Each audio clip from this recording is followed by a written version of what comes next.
In 2005, a group of local activists recognized a needed presence at the Arizona Capitol to speak on behalf of its citizens to preserve our freedoms and created the Arizona Citizens Defense League. The AzCDL is made up of an all-volunteer, nonpartisan, dedicated group of men and women who work full-time testifying at committee hearings, monitoring floor votes, lobbying heavily on behalf of our more than 20,000 members. Between legislative sessions, we look for ways to improve existing laws and meet with legislators on proposed bills to provide valuable insight from the Arizona citizens' perspective to ensure that our freedoms and liberties are preserved. If you want to protect your right to keep and bear arms in Arizona, then you want to join the Arizona Citizens Defense League.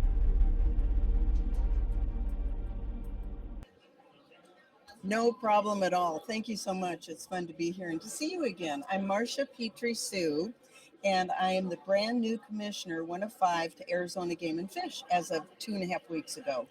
And now that Cheryl had just told me that because I didn't know that. I know that you've done a lot of stuff. I've seen you at some of the rallies and we've spoken before.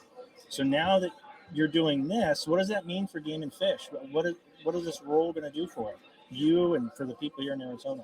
Well, I think that I bring a unique perspective because 30 years ago when I met my husband, I had never done anything in the outdoors. And now I realize the importance of really all in, of doing the conservation projects and really understanding the breadth and depth that Arizona Game and Fish ever really does for our, what we have over 830 species. And we look at all of that, water table, water, fencing, fisheries, all of that, grasslands. So are you going to help me get a mountain lion tag? First email I got, someone emailed me, says, can you help me with that deer tag? I said, no, that's not one of the things. I am not a hunter in Arizona. I apologize. We need to have a hunting representative here because I can be it. Well, you know what it is I'm so busy teaching, training, and doing stuff like this. Like I want to go hunting, and I'm like, but I want to hunt responsibly. Yes. And I did hunt when I was a kid back in Pennsylvania on Grandma's farm. I'd like to go with someone that knows the regions, the areas, the little lots, and things like that. And honestly, I want to observe 1 year before I ever actually put in for it and go do it. So it's really a good idea. It's really a good idea. I don't mind tromping through the woods or carrying your luggage. I don't mind skinning. I'm totally down for all that. But yeah, I want to learn the ways here in Arizona before I try to do it on my own. Well, and I think you bring up a really important point. It's okay for people to go out on their own as long as they go out to that area, to that unit prior to really scout it. Yeah. Rather than just saying one day, oh gosh, my tag's here, I'm going to go take a look. Yeah. We also, every time we fish or hunt anywhere, what we do is we always have a guide.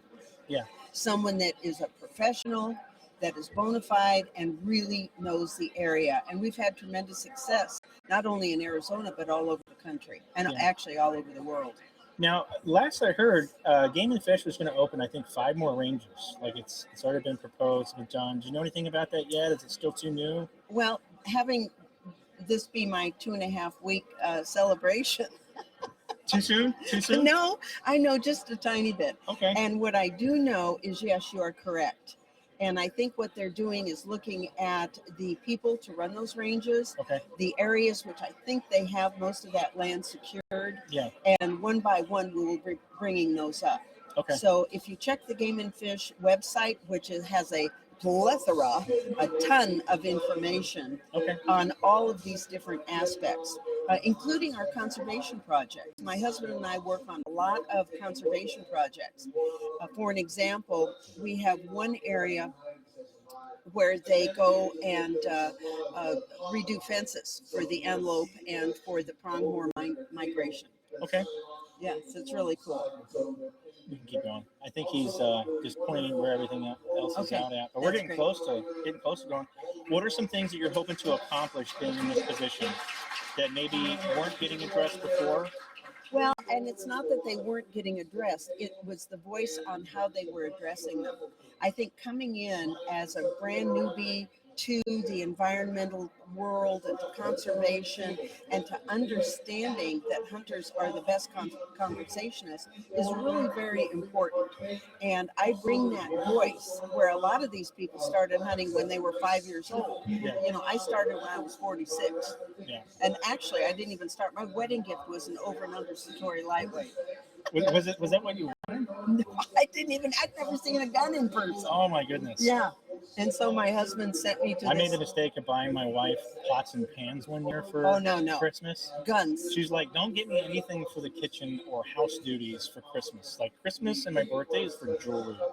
Now it's like, all right, like if you got me a gun for Christmas, like, I mean, I don't know. She loves cooking. I thought I did a good thing, but Well, one of the programs, I think, especially for women, and that's one of the voices I want to bring to the party, is that we have, if women are either afraid of camping or guns or hunting or species or any of that, becoming an outdoor woman through Arizona Game and Fish is where I started.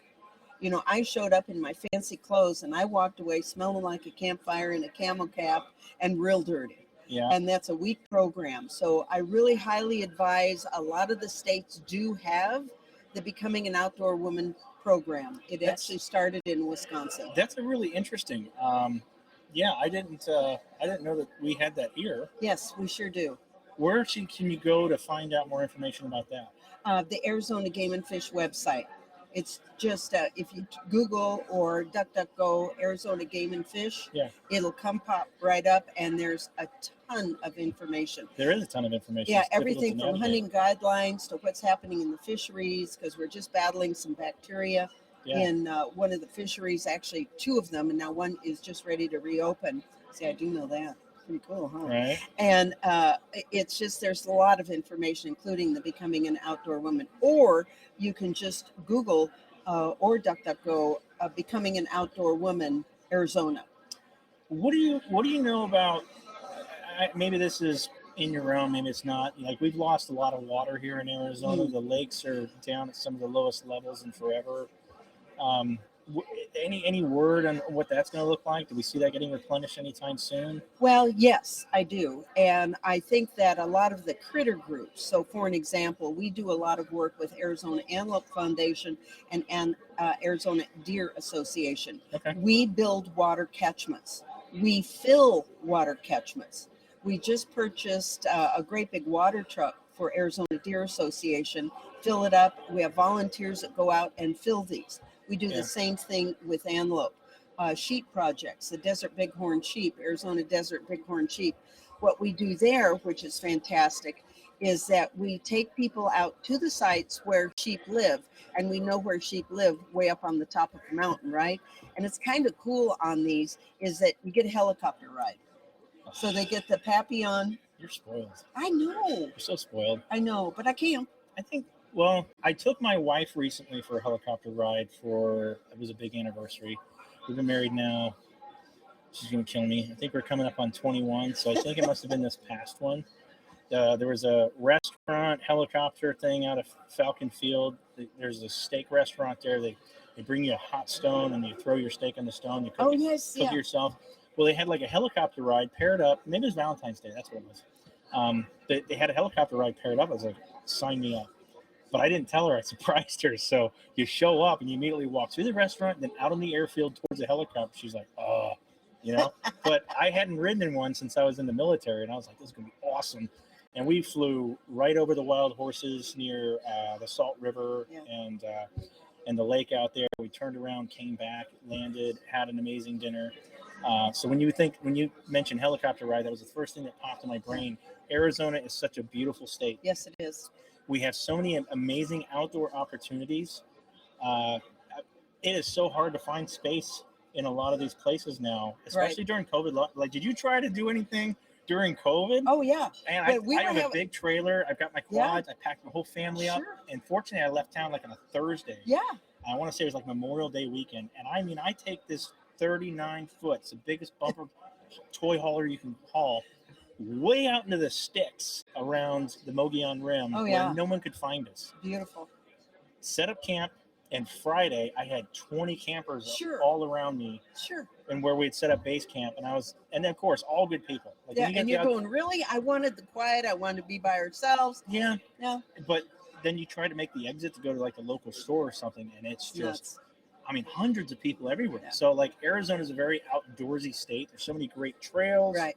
so much great stuff. And we have a cabin up in Alpine, Yeah. which is up in the White Mountains. Oh yeah, And they call it elk country. Well, my husband was, I was up this last week in Seattle doing some work, and he went up to the cabin. He said in the back pasture, which is not ours, but it's a kind of a pass through for the elk, they're just starting to herd up. yeah. And he said there was a herd back there of over 100 elk, and there was 3 deer right in our front yard. So that was really very cool. So Yeah. get out there, enjoy the outdoors. If you have any questions on the trail maps or where to do any of this fantastic recreation that you're talking about, go into that Arizona Game and Fish website. There's a ton of information There there is a for ton of you. information there.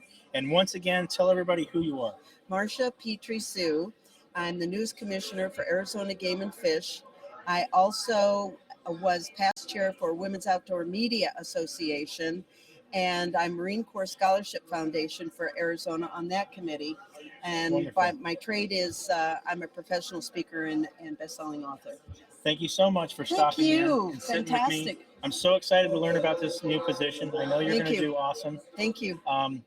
They're going to get started here in just a few minutes. Hopefully, I can get one more state representative on here before they do. Fantastic. And Thank you for your time. I'm going to Lovely. catch up with you later. Wonderful. I gotta give Sounds you a good. hug. I would like Okay. that. Thanks again. Thank you. All right, everybody. So if you're just